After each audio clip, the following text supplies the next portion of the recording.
ॐ भूर्भुवः स्वः तत्सवितुर्वरेण्यं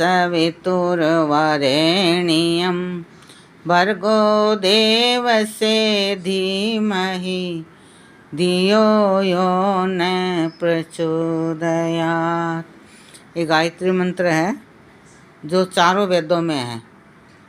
इसको महामंत्र बोलते हैं, इसको गुरु मंत्र बोलते हैं कि ये सब मंत्रों से बड़ा है गायत्री मंत्र। इसकी महिमा अपार है। इसका अर्थ है कि हे मुख्य परमेश्वर का निज नाम तो ओम है, और जिस नाम के साथ गायत्री मंत्र से पहले हमको ओम बोलना चाहिए। जिस मंत्र के साथ ओम नाम सब लग जाता है वो बहुत बड़ा हो जाता है मंत्र। जैसे वेदों में मंत्र तो ऐसे ही आए हैं, मगर ऑर्डर है कि आगे ओम लगाने का नाम। ओम परमात्मा का मुख्य नाम है, निज नाम ओम है। ऐसे तो कई नाम है परमात्मा के, मगर निज नाम ओम है। जिस नाम के साथ ओम लगा दिया वो उसकी महिमा अपरंपार है। भू, जो प्राण का भी प्राण, भू है, सब दुखों से छुड़ाने आ रहा। ओम भूर्भुवः स्वः, स्वयं सुख स्वरूप और अपने उपासकों को सब सुखों की प्राप्ति कराने आ रहा है। सवितुः, सब जगत की उत्पत्ति करने वाले, सूर्य आदि प्रकाशकों के भी प्रकाशक, समग्र ऐश्वर्य के दाता। वैसा सविता सूर्य का भी एक नाम है, पर्यायवाची। देवस्य, काम करने योग्य, सर्वत्र विजय कराने हारे परमात्मा का जो। वरेण्यम, अति श्रेष्ठ, ग्रहण और ध्यान करने योग्य। भर्गः है, सब क्लेशों को भस्म करने हारा, पवित्र शुद्ध स्वरूप है। तत्, उसको हम लोग धीमहि का मतलब धारण करें। यह है जो परमात्मा ने हमारी ध्येय बुद्धि को, हमारी बुद्धियों को उत्तम गुण कर्म स्वभाव में प्रचोदयात मतलब प्रेरणा करे। तो ये वेद मंत्र गायत्री मंत्र चारों वेदों में आया है।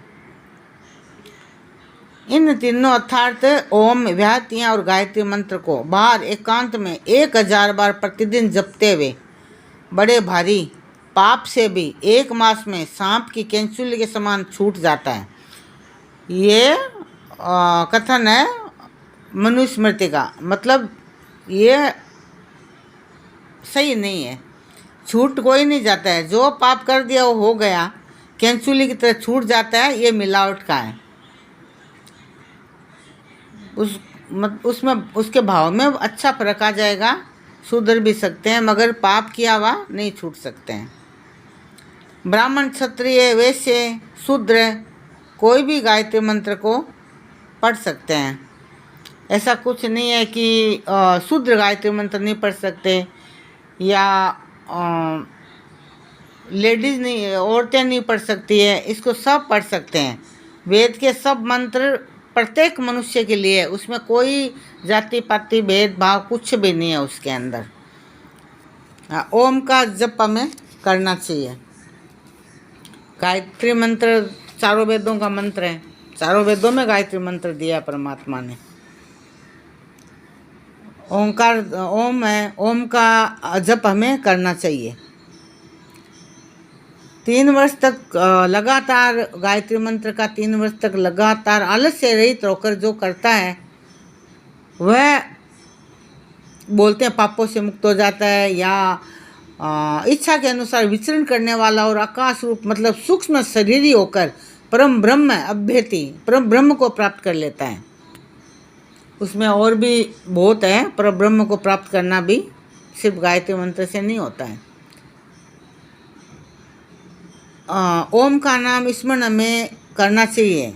गायत्री मंत्र बोलो, कोई भी मंत्र बोलो, अर्थ के साथ बोलो, तो उस अर्थ के साथ हमें बोलना चाहिए ताकि हमें उसका अर्थ मालूम हो सके, नहीं तो कोई मतलब नहीं है।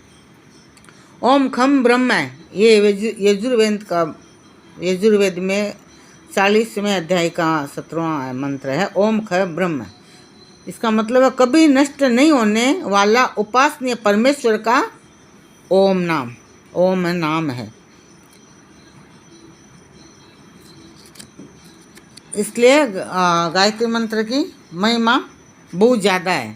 तो गायत्री मंत्र प्रत्येक मनुष्य को, चाहे क्षत्रिय हो, चाहे ब्राह्मण हो, चाहे वैश्य हो, चाहे शूद्र हो, चाहे आदमी हो, चाहे औरत हो, सबको करना चाहिए। रे बीरा संतारी शरणे चाल दिखाऊं तने हर नगरी। हर नगरी, हर मतलब भगवान का ही नाम है।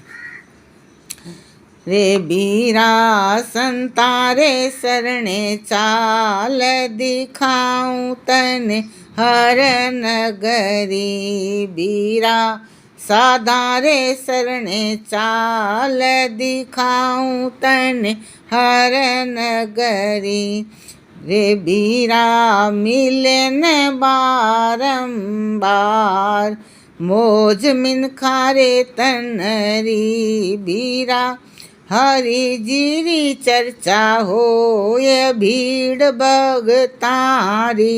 बीरा इमरत भरिया हो दबहत नदियाँ धनरी। बीरा होले तो होले मत चाल करे ना देरी पल छिनरी। रे बीरा कर ले इमरत पान काया तो होवे कंचनरी। रे बीरा सहज मुक्ति मिल जाए मिटे दुविधा मनरी। रे बीरा संतारे शरणे चाल दिखाऊं तने हर नगरी। संता का बहुत फर्क पड़ता है। संतां की शरणे जाओ, अच्छे संत ढूंढो, उनकी शरण में जाओ, उनसे प्रभु भक्ति का रास्ता कैसा होता है अपनाओ।